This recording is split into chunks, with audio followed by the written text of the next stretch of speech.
Hey everyone, and welcome back for another deep dive. Today we're going to be looking at a single historical document, and it has a pretty wild story attached to it. It's the Spanish Requerimiento from 1510. So try to imagine this for a second.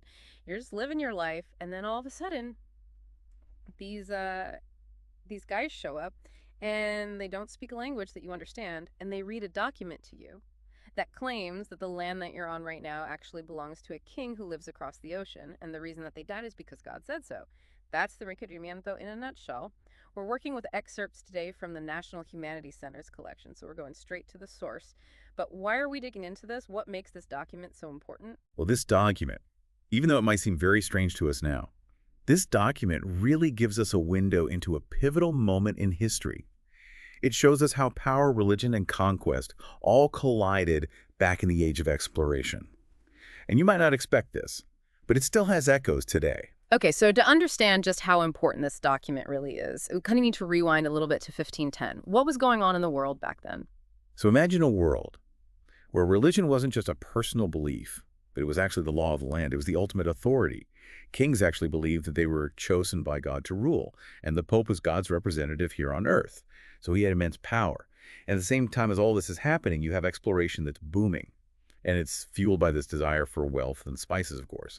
But it was also fueled by this mission to spread Christianity. So Spain is out there exploring new places, encountering all these new people.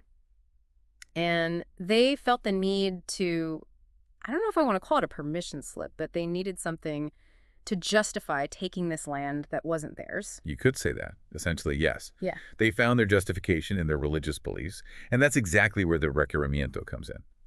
This document lays out this really elaborate reasoning. It claims that everyone everywhere was descended from Adam and Eve. Mm-hmm.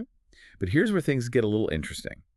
The document goes on to say that God actually gave St. Peter authority over the entire world. And they believed that St. Peter was the first pope. And this meant that the Pope had the right to divide up the world however he saw fit. Okay, hold on. So if you didn't acknowledge the Pope's authority, which in this case meant the King and Queen of Spain, then what? That's right. The document is very clear about what happens to you if you don't acknowledge that authority. And it wasn't a pretty picture. Submit and convert to Christianity. And maybe you could keep some semblance of your land. But resist, and you're looking at war and enslavement. They would take everything you owned. They even went so far as to say that any death or suffering that happened as a result of all this was your fault. Wow, that's something else. It's hard to wrap your mind around that. It's almost unfathomable to me that they would put that in writing. And that's kind of the point. They weren't trying to hide it. That's true. It's almost like they were documenting their justification for taking this land and subjugating entire populations. Exactly. And this wasn't just some philosophy either. This wasn't just a document that was going to sit in a vault somewhere. This document was meant to be used. So how did that play out in practice? Because if the theory is shocking, like you said, I can only imagine what the reality on the ground looked like. Well, first you have to remember that this document was written in Spanish legalese, but it was often read to indigenous populations who had never heard Spanish in their life. In fact, sometimes it was even recited to an empty beach. They read it to an empty beach. What's the point of that? That really highlights the true purpose of the Requerimiento. This wasn't about genuine dialogue. It wasn't about peaceful conversion. This was about creating a legal and a moral justification, or at least that's what they told themselves, for the violence that they were about to unleash. It's really chilling to think about. And what I think makes it so much worse is how they used religion, the idea of God's will, to justify all of their actions. Exactly. And that's where this idea of a papal bull comes in. This was a decree that was issued by the Pope, and it held a lot of weight in the Catholic world. Spain used these papal bulls to say that they had the church's backing for all of their conquests, and they were just carrying out God's work. It's like they were saying, we're doing this for your own good, all while taking everything from these people. It's true. It's really a disturbing manipulation of faith. It really is. Yeah. And the really troubling thing is this way of thinking, this way of justifying power through ideology, didn't end in the 1500s. But maybe we can come back to that in a little bit. I think it's important to dig a little deeper into how the Requerimiento actually played out in the New World. So we left off talking about how the Requerimiento, this document that uses all this religious justification, was often read to people who couldn't even understand it. But the real tragedy unfolds when we start to look at how it was used to shape things on the ground. Yeah, I mean, we're not just talking about words on a page. What happened when those ships landed and those words were read or in a lot of cases not even understood? Well, just imagine. You're living in the Americas. It's the 16th century. You've never even heard of Spain. You don't know anything about the Pope. And you've never heard of this God that they keep talking about. And then these armed strangers just show up on your shores. They read a document to you in a language that you don't speak. And then they claim that everything you know now belongs to them. It's kind of absurd when you put it that way. It really is. But this absurdity had very real consequences. The Requerimiento essentially gave the Spanish a free pass. They could wage war, enslave entire populations, take all their resources, and it was all because they were fulfilling this divine mandate. It's a story of conquest, but it's also a story about the power of belief. How in the world did the Spanish reconcile their actions with their faith? That's something that historians are still trying to figure out.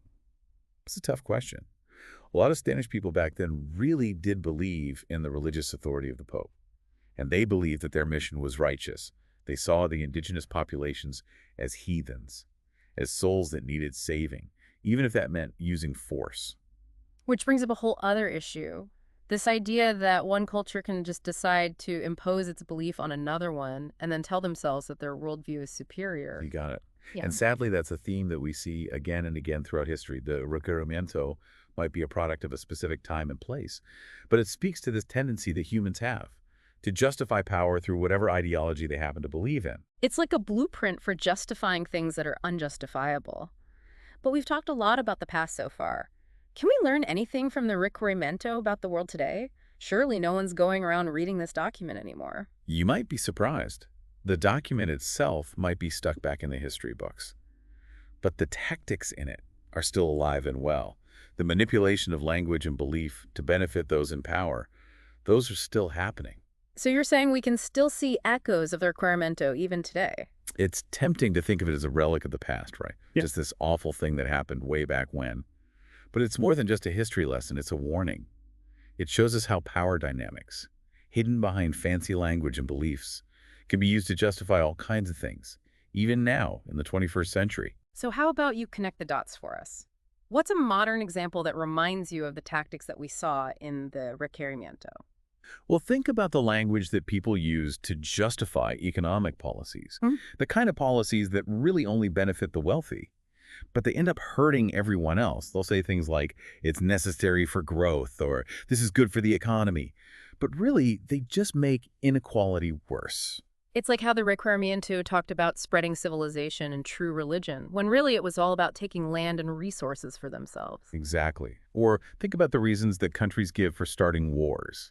They'll talk about fighting for freedom and democracy, but a lot of times it's really about things like resources or strategic interests. It all comes back to thinking critically, doesn't it? We can't just accept what we hear at face value. We have to look deeper. Ask ourselves who benefits from this. I couldn't agree more. And just like they used religion back then to justify what they were doing, we see the same thing happen now with other powerful ideologies, things like nationalism. They can twist it around, use it to turn people against each other, and justify doing terrible things. It's incredible, isn't it, the way these patterns just keep repeating themselves throughout history. It really is. And that's why we have to learn about history. As disturbing as it is, the Requerimiento reminds us to always be paying attention. We have to question the people in charge and never stop fighting for justice and equality. I like that. As we wrap up our deep dive on the Requerimiento, I'm left feeling a bit uneasy, if I'm honest, but I also feel more committed than ever to asking those hard questions, trying to understand the beliefs and systems that shape our world. We can't go back and change the past, but we can definitely learn from it.